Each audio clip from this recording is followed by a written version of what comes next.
Hi friends, I am Abhishek. Welcome to my YouTube channel the ocean of Shiksha. तो अभी जो हम चैप्टर डिस्कस कर रहे हैं वो है एम लक्ष्मीकांत का थर्ड चैप्टर, जिसमें हम silent feature of constitution discuss कर रहे हैं। इससे पहले ये हमारी जो थर्ड वीडियो रहने वाली, इससे पहले हमने दो और वीडियो में डिस्कस किया है कि हमारी जो कॉन्स्टिट्यूशन है, यानी कि जब हम अपने कॉन्स्टिट्यूशन की बात करें या संविधान की बात करें तो उसमें और कौन कौन सी विशेषता है, वो ऑलरेडी हमने 6 पॉइंट अपने दो वीडियो में डिस्कस कर लिया है। तो आज जो हम 3 पॉइंट डिस्कस करेंगे अपने कॉन्स्टिट्यूशन की फीचर्स की, तो पहला जो फीचर होगा पहला जो हम विशेषता डिस्कस करेंगे वो ये डिस्कस करेंगे कि किस तरीके से हमारा जो पार्लियामेंट है वो क्या है, एक सोवरेन पार्लियामेंट है। यानी कि अगर हम अपने संसद की बात करें तो वो किस तरीके से एक हमें संप्रभु संसद देखने को मिलता है, संप्रभुता वाला संसद देखने को मिलता है। फिर इसी में हम डिस्कस करेंगे कि जो हमारी जुडिशरी है वो किस तरीके से एक सुप्रीम जुडिशरी है। यानी कि हम जुडिशियल की बात करें तो वो हमें क्या देखने को मिलती है, एक सुप्रीम। यानी कि हमारी कॉन्स्टिट्यूशन में, यानी कि जब हम बात करें हमारे कंट्री में जो सबसे ज्यादा सबसे पहले जो प्रमुख माना जाता है, किसे माना जाता है, तो कॉन्स्टिट्यूशन को। तो उसी तरीके से हमारी कॉन्स्टिट्यूशन में जो एक सुप्रीम है, यानी कि जब हम जुडिशियल की बात करें तो कुछ किस तरीके से एक सर्वोच्च है, यानी कि सबसे ऊपर है। तो ये हम पहले डिस्कस करेंगे। उसके बाद जो हमारा दूसरा पॉइंट होगा, वो दूसरा पॉइंट हम किस चीज के बारे में डिस्कस करेंगे कि हमारी जो जस्टिस है, यानी कि जब हम किसकी बात करें, जुडिशरी या हम न्यायपालिका की बात करें, तो किस तरीके से हमें एक स्वतंत्र न्यायपालिका देखने को मिलता है।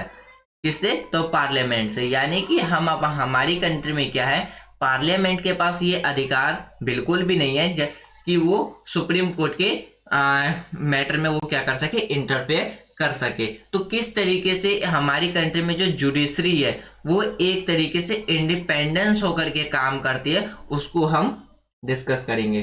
तो उसके बाद जो हम अपना टॉपिक डिस्कस करेंगे उसमें हम डिस्कस करेंगे फंडामेंटल राइट्स। इसका एक खुद का इसमें चैप्टर है एम लक्ष्मीकांत का, तो उसे हम नेक्स्ट, यानी कि उसे हम जैसे ही हमारा फंडामेंटल राइट्स वाला जब चैप्टर आएगा तो उसमें हम डिस्कस करेंगे हमारे फंडामेंटल राइट्स क्या क्या है, उसको बहुत ही ज़्यादा डिटेल में। तो आज जो हम डिस्कस करेंगे तो उसमें ये देखेंगे कि जो हमारे कॉन्स्टिट्यूशन में जो एक फीचर है जो है कि हमारा फंडामेंटल राइट्स, आज हम उसको ओवरव्यू देखेंगे कि हमारे कॉन्स्टिट्यूशन में जो फंडामेंटल राइट्स है वो कौन कौन से दे रखे हैं। तो आज हम ये 3 टॉपिक डिस्कस करने वाले।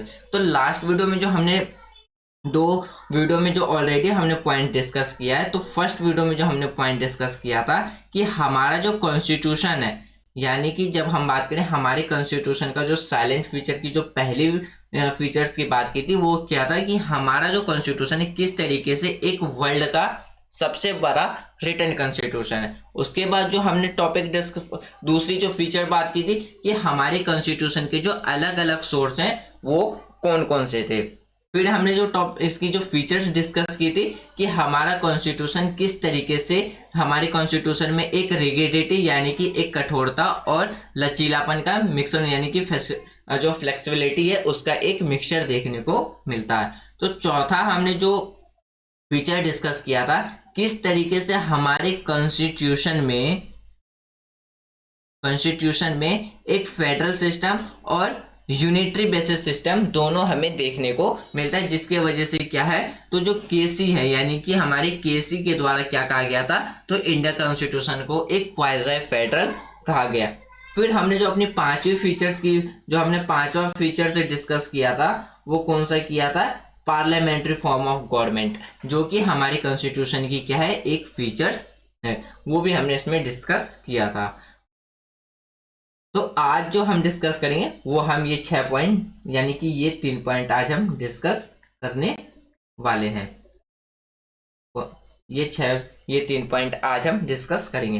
तो जो हमारा पहला पॉइंट है आज का, जिसमें ये कहा जाता है कि जो हमारा संसद है वो क्या है, एक संप्रभु है। यानी कि हमारी जो पार्लियामेंट है वो पूरी तरीके से क्या है, एक सॉवरेनिटी के बेस पे है। यानी कि जब हम बात करते हैं कि जब हम अपने पार्लियामेंट्री बेस्ड की बात करते हैं तो वो किससे हमने लिया है, तो ब्रिटिश पार्लियामेंट के कंसेप्ट से हमने ये लिया है। जब हम बात करें जुडिशियल सुप्रीमेंसी की, तो ये हमने किसके कोर्ट से लिया, तो ये हमने अमेरिकन सुप्रीम कोर्ट के बेस पर पे हमने इसको लिया है। अगर जिस तरीके से हमारा जो पार्लियामेंट है वो बेस है ब्रिटिश पार्लियामेंट के बेस पर, लेकिन क्या है हमारा जो पार्लियामेंट है वो ब्रिटिश पार्लियामेंट से काफी हद तक डिफरेंस देखने को मिलता है। तो हमारा जो कॉन्स्टिट्यूशन का जो सिद्धांत, यानी कि जब हम पार्लियामेंट की बात करें तो हमारा पार्लियामेंट किसके, तो ब्रिटिश संसद के सिद्धांत पर बेस है। लेकिन वहीं पे जब हम अपने कोर्ट की बात करें या जुडिशरी की बात करें तो वो अमेरिका के यानी कि सुप्रीम कोर्ट से जुड़ा हुआ है। वहीं पे जिस तरीके से हमारा पार्लियामेंट क्या है ब्रिटिश संसद से काफी डिफरेंस देखने को मिलता है, उसी तरीके से क्या है जो हमारा सुप्रीम कोर्ट है, यानी कि जब हम सर्वोच्च न्यायालय की बात करें तो वो यूएसए से क्या है, तो उसके कंपेयर में हमें थोड़ा सा अलग देखने को मिलता है। यानी कि जब हम अपनी सुप्रीम कोर्ट की बात करें तो जो हमारा जुडिशियल रिव्यू की जो पावर है उसके दायरे में तुलना में अगर हम उसके कंपेयर में बात करें तो यूएसए से क्या है थोड़ा सा हमें अलग देखने को मिलता है। आर्टिकल 21 में क्या है कि जो अमेरिका का जो कॉन्स्टिट्यूशन है वो प्रोवाइड कराता है क्या, तो ड्यू प्रोसेस ऑफ लॉ।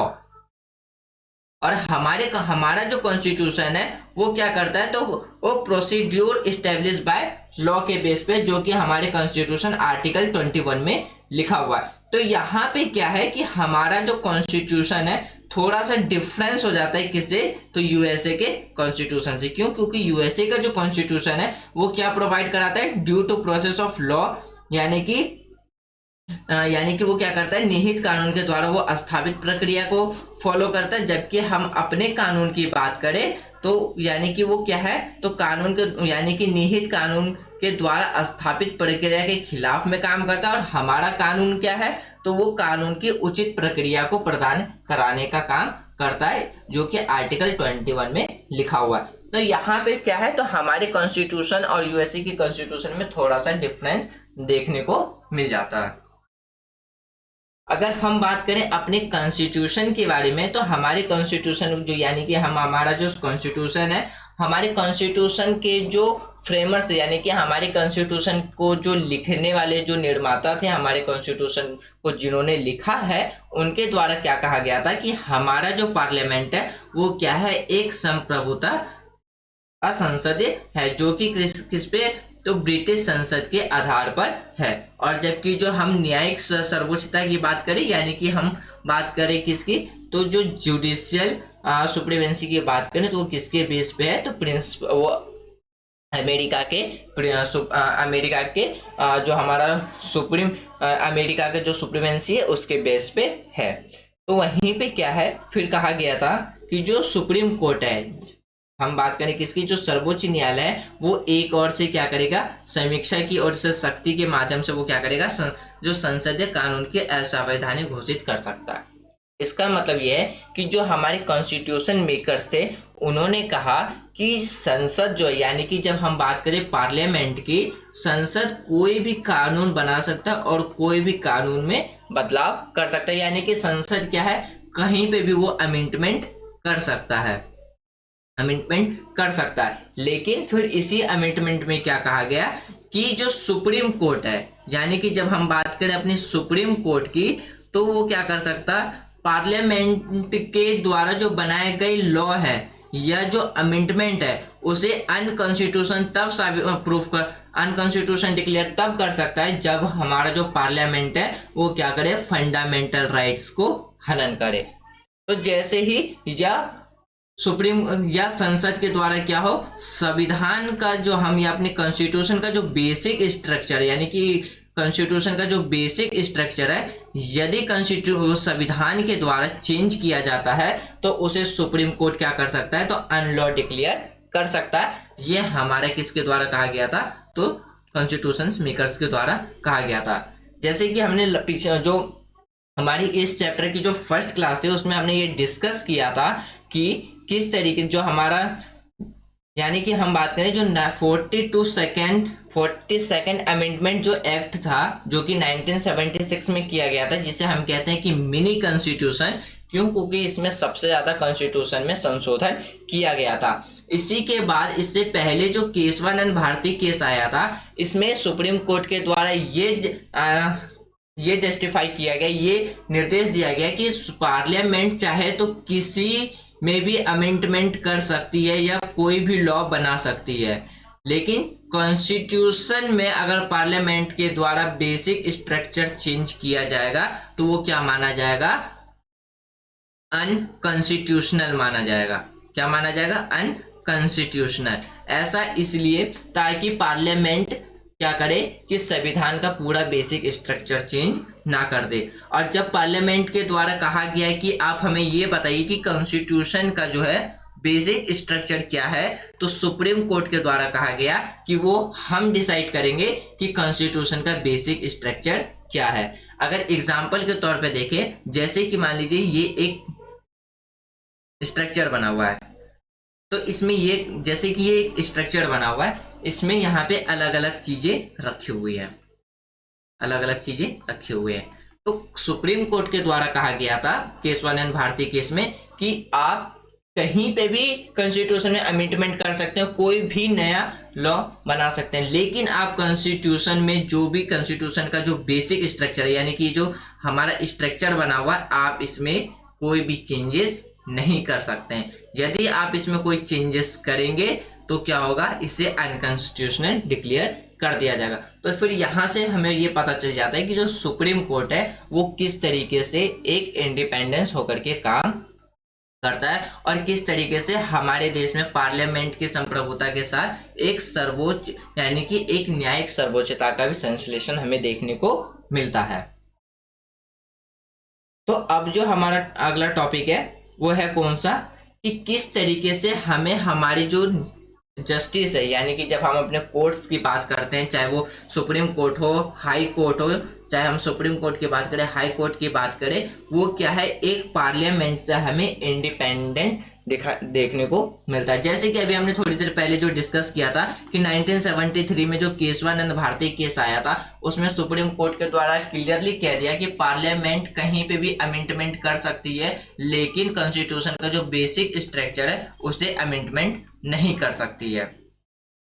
जो बेसिक स्ट्रक्चर है उसे अमेंडमेंट नहीं कर सकती है। तो यहाँ से हमें ये पता चल रहा है कि जो हमारा जो जुडिशरी है वो क्या है? एक तरीके से इंडिपेंडेंस है, और ना ही जो कॉन्स्टिट्यूशन मेकर्स थे उनके द्वारा कहा गया था कि जो पार्लियामेंट है वो कोर्ट के मैटर में इंटरफेयर नहीं कर सकता है। तो कोर्ट जो होगा, यानी कि हमारे देश में जितने भी जो कोर्ट होंगे वो क्या करेंगे? एक इंडिपेंडेंट होकर के क्या करेंगे? अपना काम कर सकते हैं। तो यहाँ पे सवाल ये आता है कि तो फिर सुप्रीम कोर्ट के पास ये अधिकार कैसे आता है कि वो किसी भी अमेंडमेंट या लॉ को अनकॉन्स्टिट्यूशनल डिक्लेयर कर सकते हैं? क्यों ऐसा? इसलिए क्योंकि हमारी कंट्री में क्या है, तो कॉन्स्टिट्यूशन को क्या माना जाता है? सबसे प्रमुख माना जाता है। और कॉन्स्टिट्यूशन को जो सेफ गार्ड का काम करता है वो कौन करता है? तो सुप्रीम कोर्ट के द्वारा किया जाता है। तो इसीलिए यहाँ पे सुप्रीम कोर्ट के पास ये अधिकार आ जाता है कि संसद के द्वारा कोई भी कानून बनाया जाए जो कि कॉन्स्टिट्यूशन के बेसिक स्ट्रक्चर को यदि कोई चेंज करता हो तो वो क्या कर सकता है? तो सुप्रीम कोर्ट क्या कर सकता है? उसे अनकॉन्स्टिट्यूशनल डिक्लेयर कर दिया है कि मतलब सुप्रीम कोर्ट के द्वारा जो बेसिक स्ट्रक्चर को या जो भी पार्लियामेंट के द्वारा ऐसा कानून लाया जा रहा है जो बेसिक स्ट्रक्चर को चेंज कर रहा हो, तो उसे अनकॉन्स्टिट्यूशनल डिक्लेयर कर सकता है। तो यानी कि जब हम अपनी कॉन्स्टिट्यूशन की बात करें वो किसके बेस पे, यानी कि जुडिशियल सिस्टम जो उसमें हमें क्या देखने को मिलता है? एक तो इंटीग्रेटेड देखने को मिलता है और एक अच्छी खासी उसमें इंडिपेंडेंट देखने को मिलता है। तो इंटीग्रेटेड कैसे देखने को मिलता है? यानी कि जब हम अपने कंट्री की बात करें तो हमारी कंट्री में क्या है, तो सुप्रीम कोर्ट को क्या माना जाता है?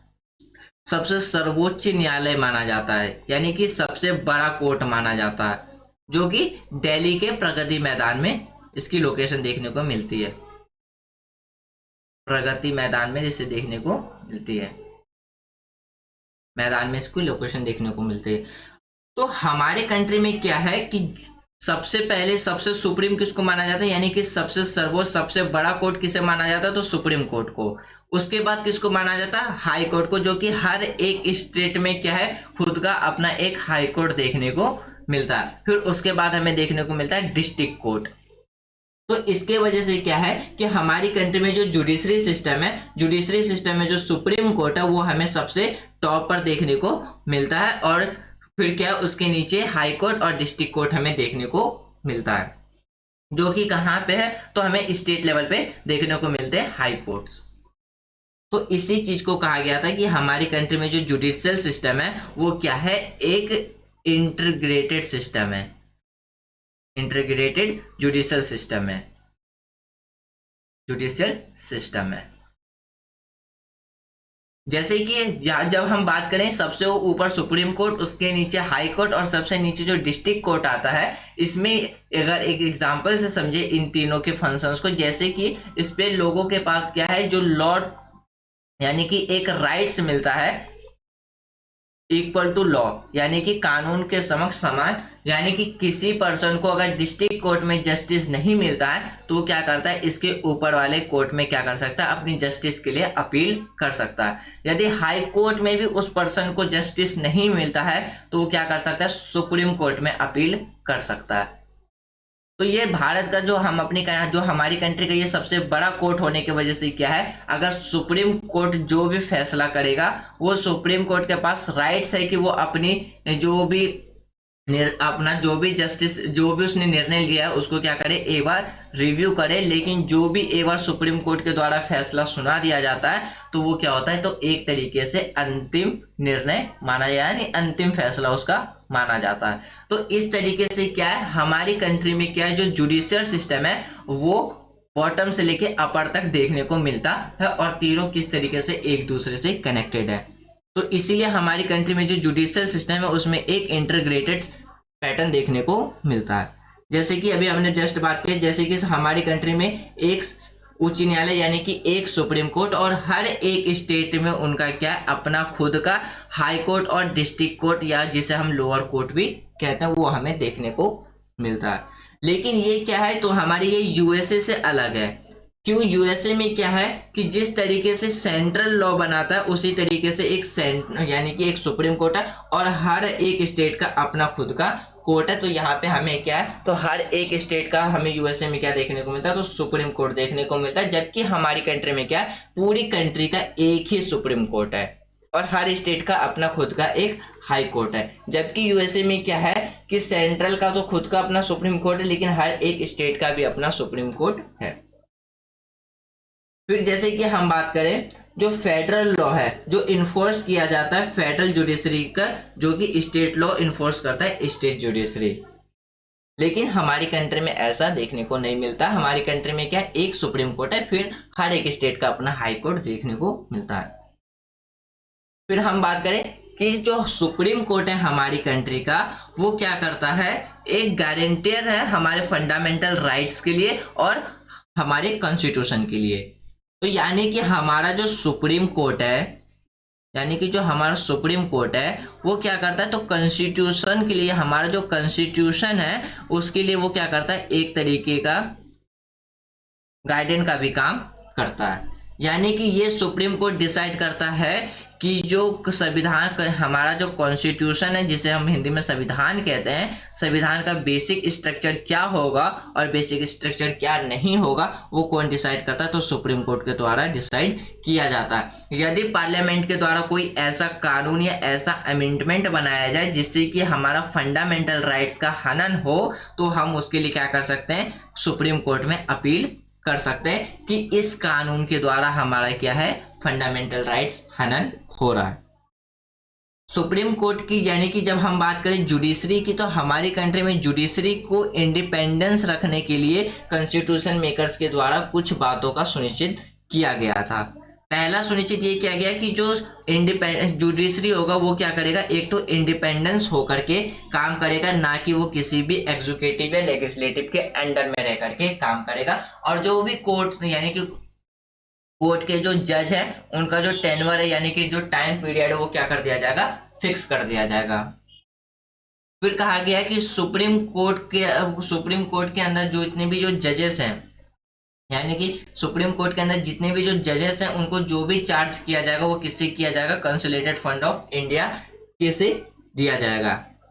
फिर कहा गया है कि जितने भी जो सुप्रीम कोर्ट के द्वारा जो डिसीजंस लिए जाएंगे वो ना तो वो किसी भी ऐसे यानी कि लेजिस्लेचर्स के द्वारा उसे डिस्कस नहीं किया जाएगा।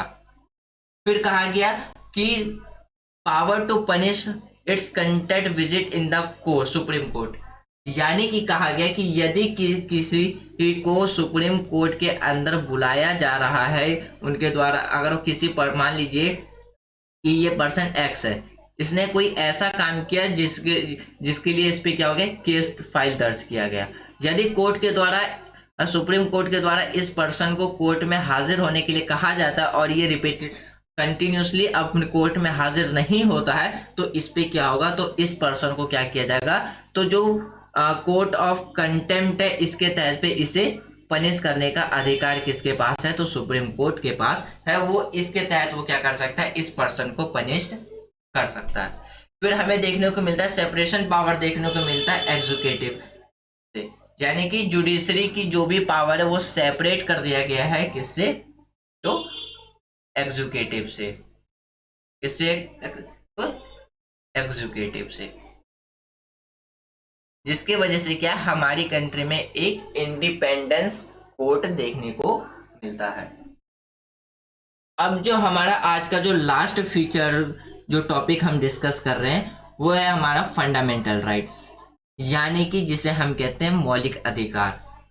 हमारे कॉन्स्टिट्यूशन के जो पार्ट 3 है उसमें हमें 6 मौलिक अधिकार 11 फंडामेंटल राइट्स दिए गए हैं हर एक सिटीजन को।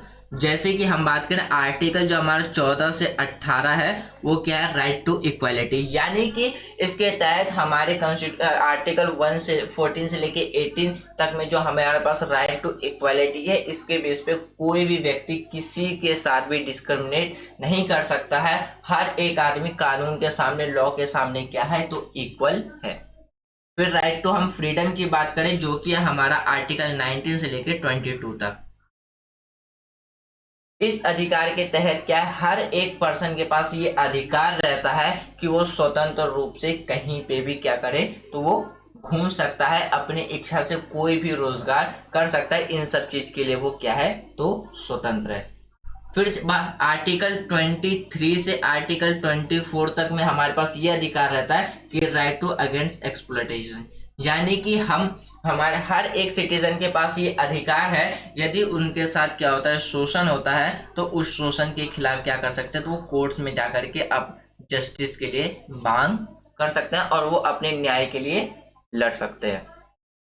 फिर आर्टिकल 25 से लेकर जो आर्टिकल 28 तक है वहां पे हमें राइट टू रिलीजन का अधिकार मिलता है, यानी कि इसके तहत हम अपने इच्छा के अनुसार किसी भी धर्म को मान सकते हैं, किसी भी धर्म के प्रति आस्था रख सकते हैं, या हम अपने धर्म को क्या कर सकते हैं, हम अपने धर्म के बारे में प्रचार कर सकते हैं। ये सब हमें राइट्स मिलता है किसमें, फ्रीडम टू रिलीजन के बारे में।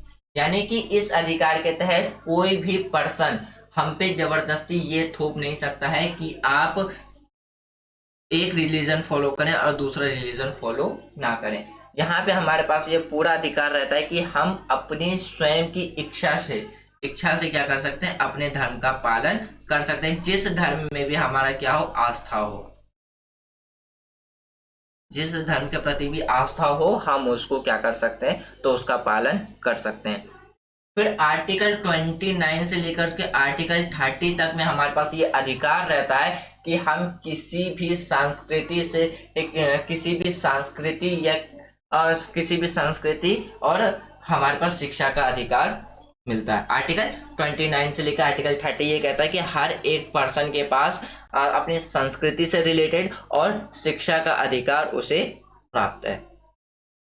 फिर जो हमारा छठा अधिकार है जो कि है आर्टिकल 32, जिसे डॉक्टर भीमराव अंबेडकर के द्वारा क्या कहा जाता है, तो कॉन्स्टिट्यूशन का सोल्स भी यानी कि आत्मा भी कहा जाता है। ऐसा इसलिए यदि किसी भी व्यक्ति का जो फंडामेंटल जो राइट्स है, यदि उसका क्या हो, किसी भी फंडामेंटल राइट्स का यदि हनन किया जाता है तो इसके तहत वो क्या कर सकता है, तो कोर्ट में जाकर के अपील कर सकता है।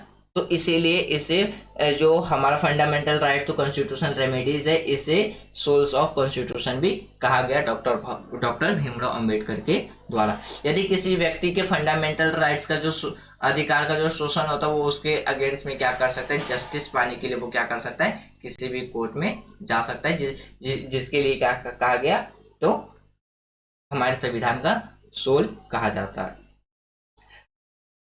फिर अगर हम बात करें जो हमारा फंडामेंटल राइट है, वो क्या करता है, एक तरीके से प्रमोट करता है पॉलिटिकल डेमोक्रेसी को। क्यों? क्योंकि इसमें आदमी को क्या है, हर एक सिटीजन को एक अधिकार मिलते हैं, जिसके वजह से क्या कहा गया कि जो फंडामेंटल राइट्स हैं वो क्या है, वो पॉलिटिकल डेमोक्रेसी यानी कि राजनीतिक लोकतंत्र को क्या करता है, तो बढ़ावा देने का काम करता है।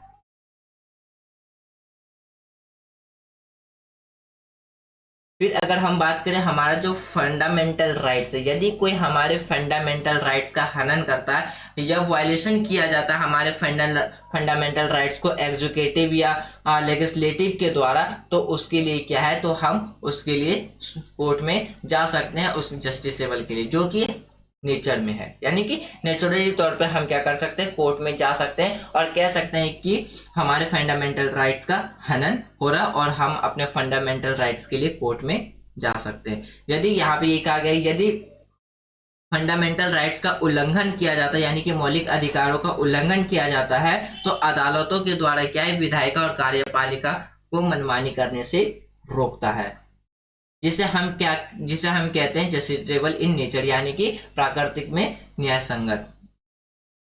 फिर बात करें कि जो फंडामेंटल राइट्स है वो क्या है, are not absolute and subject to the responsible restriction, यानी कि जो हमारे मौलिक अधिकार है वो क्या है, जो टाइम टू टाइम क्या हमारे जो फंडामेंटल राइट्स हैं इसको बढ़ाया जा सकता है, और वो सुप्रीम कोर्ट डिसाइड करता है कि फंडामेंटल राइट्स के अंदर में क्या आएगा और क्या नहीं आएगा।